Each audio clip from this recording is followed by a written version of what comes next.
Hello there, everyone. This is Justin Aquino of Game in the Brain, and we're gonna look at two things right now. We're gonna look at Universe Sandbox and some interesting things we discovered, and call this Jumping Puzzles Blender add-on. Jumping Puzzles Blender add-on um, in Blender. So first off is that in Universe Sandbox, which I learned is $12 in the Philippines, but costs $30 there, which is not bad. Like the average salary per hour here, minimum wage salary per hour here is $1.2, and um, while in the states, minimum livable salary and it exists in some parts of the states is um, what you call this is $15. So 1 8 hour day in the states is $120 minimum wage, while here in the Philippines it's just $12. So it's almost a $10 difference. And of course, um, I'm a director and I make the same salary as a call center agent in the states. So you can see like the huge difference. So $12 for Universe Sandbox for the Philippines makes kind of sense. We really wouldn't buy it if it was $1,000, 1,000 pesos, 1,500 pesos, 1,000 more than that. Anyway, so go to let's look at some simulations, and let's look at near stars, nearest 100 stars. So when you go to the nearest 100 stars, which is great for your game, you can see Alpha Centauri, the closest stars we have. But it's not exactly the closest star. There's actually something closer on in Wikipedia. But for this and the age of this system, it's not bad. So we got to Alpha Centauri, and I think I showed this before. So I just have to I go to motion, I go object, and I have to look at the sun.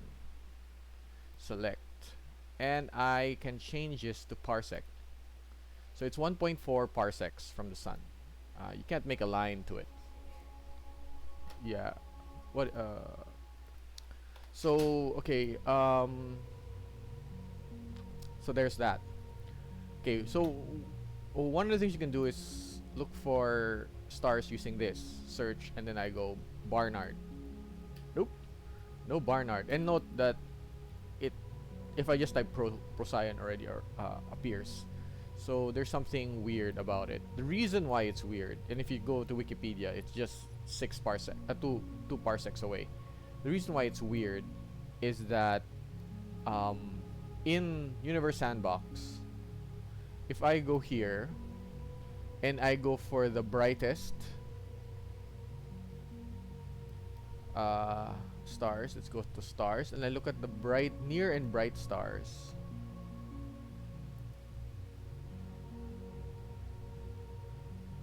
Okay, let's give it some time to load. Okay, my FPS is dropping because there's so many objects. Why is it auto saving? Okay, near and bright stars. So let's press escape. So there's the sun, and I type Barnard. Yup, Barnard star is there, and there's something wrong with this. Double click, and motion, and select object. Let's go for the sun. So it's not Sol, it's the sun, which is confusing because when you start traveling to different stars, in Neem World Builder, sun is the star of the current system that you're in, or the primary star of your current system. So it's like, where's the sun? And you're in another star system, you're talking about the primary star. So we made this, we've made it clear that this is Sol. So the star's name is Sol. So if you look at it, it is 6 parsecs away. So it's so this is weird. So this is one of the challenges of using Universe Sandbox. Like, how do I do this? Why is it different? So who do I believe, Wikipedia or this? Okay, so that's one of the interesting things. So one of the other interesting things is that multi-star systems. So you can find Alpha Centauri here. So Alpha Centauri is one of the closest stars, which is very interesting because it's 3 stars. So one of the things that in some, depending on like, the question is, how will a game treat Alpha Centauri? So there's the barycenter, and you can look at the stars. So if I look at Alpha Centauri A, and I do that same thing, motion, select object, and I want to see its distance to Alpha Centauri B, it's currently 16 AU. It's hours per second. Let's make it days per second. Let's make it 2 times. Let's make it days per second. Is it moving? No, it's not. So they are far apart. Like if you look, so I'll go back. Distance 16 AU away. So you note that Jupiter is the equivalent of 16 AU in our solar system is probably Saturn. I think Saturn is around that place, because once you hit like Neptune and Uranus, it's around like double that, it's 30, and that's pretty far. Note that when you're that scale, let's view the habitable zone. So let's view the orbits and let's view the habitable zone. So see, so this is the habitable zone, and note that these stars, now that we're looking at the mass, so luminous, is luminous there? Luminosity, ooh, it's half as bright as our sun, but of course it's almost as massive as our sun. And A is brighter than our sun, so it has a much larger, so this is a square root value as it falls off. So currently there's no planet detected, but in Alpha Centauri B we have a planet detected, and it's near a habitable zone. So call this, it's pretty interesting. But in call this, well, I don't know what, me and Nico are gonna talk about how we're gonna approach this given the data. So it is, surface gravity is, ooh, it's almost 1 Earth G. Mass is less than Earth, not bad. Rotational period 29 days. Orbital period, oh, about a year. So, but let's go look at the average temperature. It's negative. Still, this is average, so there are warm parts in the equator. So it's not so bad. So it's one of those interesting things. Given its light year distance from Earth, Earth is not here. But given the light year distance of Alpha Centauri B to Earth being around 4 light years, it's an interesting thing to send probes here. Okay. So in summary, how does a setting approach? Oh yeah, don't forget Proxima Centauri. So let's go to Alpha Centauri A, and let's compare its position to Proxima Centauri. Wow, Proxima Centauri has its own set of worlds. Proxima Centauri, so select. So it's almost, let's look at it as astronomical units. 13,000 astronomical units. That's almost like the distance of an Oort cloud. I think, I don't know, relative. Once I'm past 40 AU, which is like Pluto and the Kuiper belt, I'm like, the scale of distances is crazy. Like the theoretical distance of planet 9 is 200 AU ish. So it's like once you're 13,000, and 200,000 AU is 1 light year. So it's like it's kind of huge. Okay, let's before I go to summary, let's go zoom in to Proxima Centauri. zoom in. Ooh, look at that. Oh wow, there is something traveling in its hot zone, and let's pause. It's Proxima Centauri b. It's 1.17 Earth masses with a surface gravity of Earth gravity. Its temperature is negative. What? Negative 4060. Where am I? Is it this one? Oh yeah. Ooh, it's cold. It's an outer solar. It's in the outer solar system. So this is the outer zone in meme. It's considered outer. Proxima Centauri d is outer. Oh wait. Oh yeah, it's warm. So it's 60 degrees Celsius. Okay, so you have to live in the poles if you know to keep stuff going. Proxima Centauri b is what's happening? Why is the zone changing as I change planet? It's supposed to be the same zone.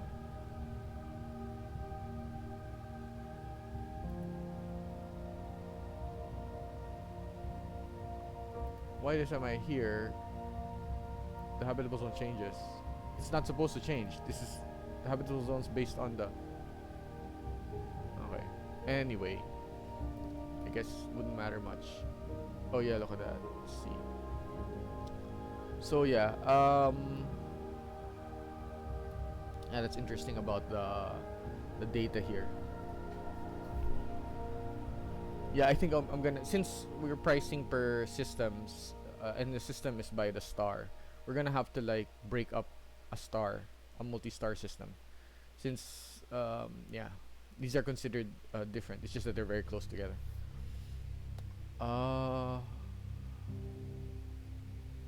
Yeah, so these are one of the interesting things that you discover. In summary, you can look at the nearby stars, the near stars in Universe Sandbox. The information deviates from that online, so you have to judge what to do. But at the same time, it shows you things that you cannot just see in a Wikipedia article. Like, you don't see the barycenter of, you cannot imagine the barycenter of this triple star system, and this is like a very weird configuration. So you need either a Blender model or something to look at this. And yeah, we'll come out with that eventually. It depends. We're really feedback driven, and currently we want to know, like, do you want to have an adventure where you have to choose to travel between these 3 points? Of course, this is a jumpable distance. So is Planet 9, theoretical Planet 9, which is 200. Planet 9.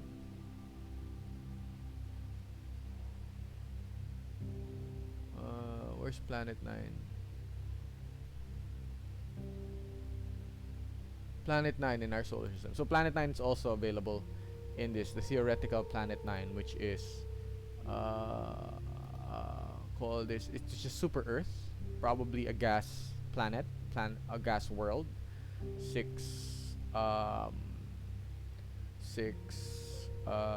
What you call this? 6 Earths. Surface gravity is 6. Oh, less than yeah, it's really much of this. Composition, it's mostly, where's the percentage? Oh yeah, there. Water. Ooh, it's an ice world. Yeah. Jumping to this, so if I go to motion, I go to select orb object, and let's choose Earth. It's a 266 AU jump. Actually, it's not.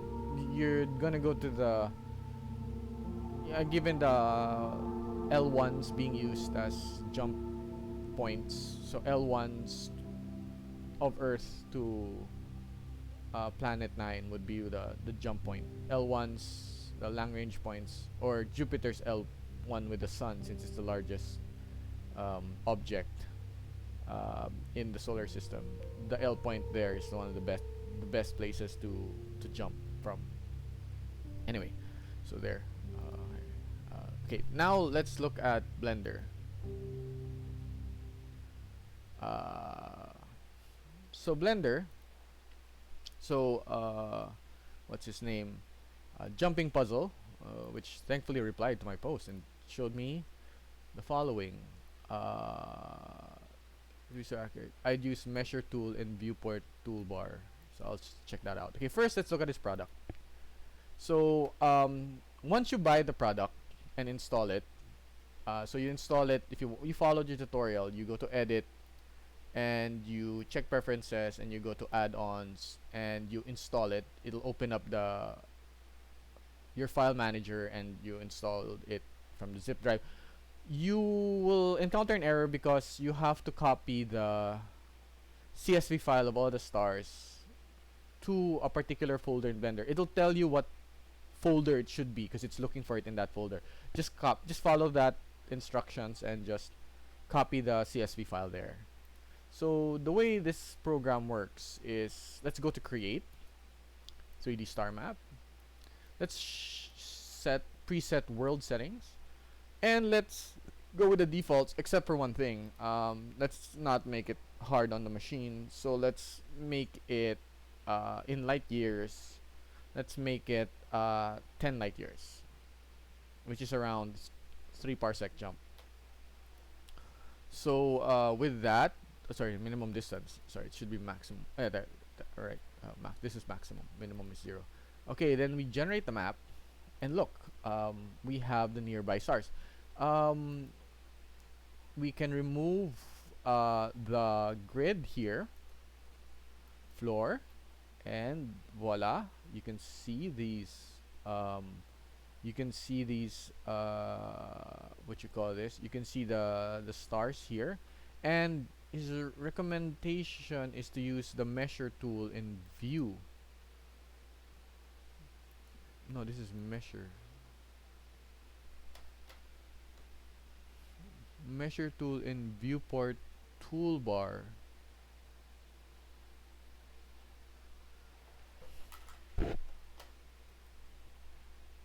Viewport toolbar measure tool Blender.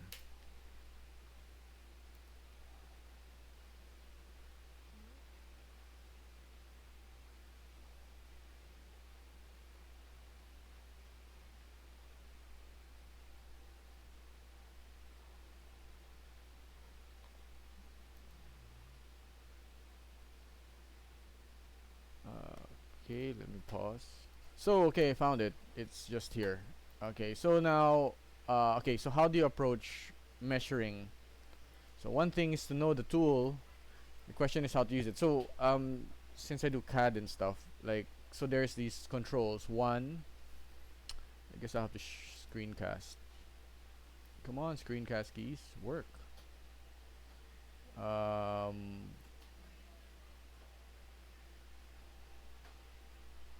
Okay, X. Okay, screencast is not working again. Okay, so wow, that's so weird. Why is that lines like this? Okay, so yeah, I guess the best way to approach this is, first you should know that number pad 1, 3, 7 allow you for different views. So 1, I think 1 is top view. So if I want to see Barnard star,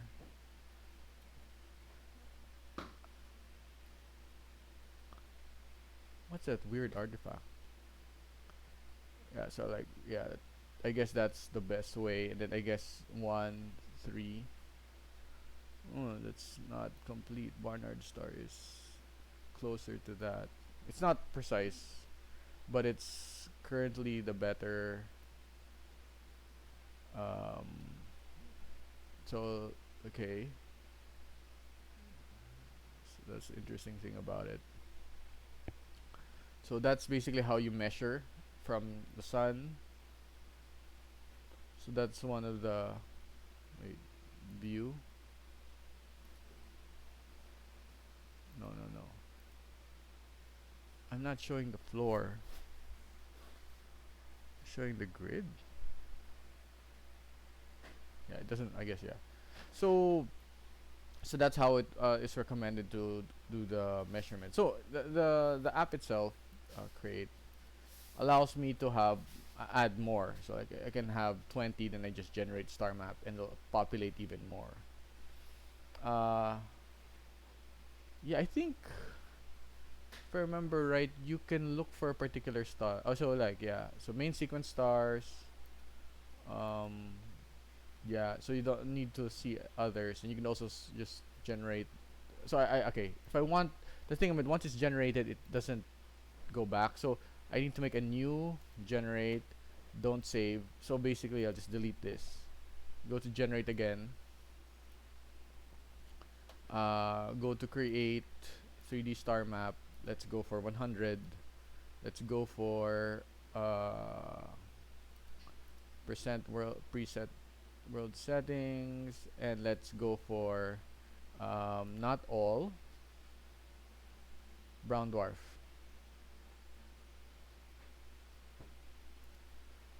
Yeah. So notice if I go to this view, it doesn't show that dark thingy. So you have to generate the map, and that's the closest brown dwarf. Luman 16, and of course it needs to have a human readable name because there's I think multiple lumens, so you're gonna have to like um, set that up. So yeah, so this is a summary of Universe Sandbox and the pay what you want add-on made by call this jumping puzzle. So his Gumroad is here. So get it in Gumroad. So yeah, I bought it. I'm I bought it. I'm very happy with it. So I guess I'm the ninth buyer. And oh yeah, look, he has